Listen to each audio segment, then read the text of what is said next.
how to add Godaddy domain to Hostinger. So hello guys and welcome back to today's video. In today's video, let us show you how you will be able to transfer your Godaddy domain to your Hostinger. So over here, as you can see, we currently have our Godaddy domain. Over here in Hostinger, navigate over here on the left side, look for the option under domains. You will see here that there's domain portfolio, get a new domain, and transfers. Simply select transfers, and over here click on transfer domain to Hostinger.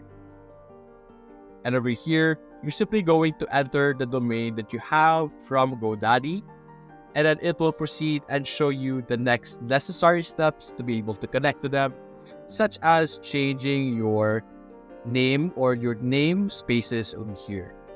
But anyway, that's basically it guys. If you enjoyed this video, leave a like and subscribe. Thanks for watching.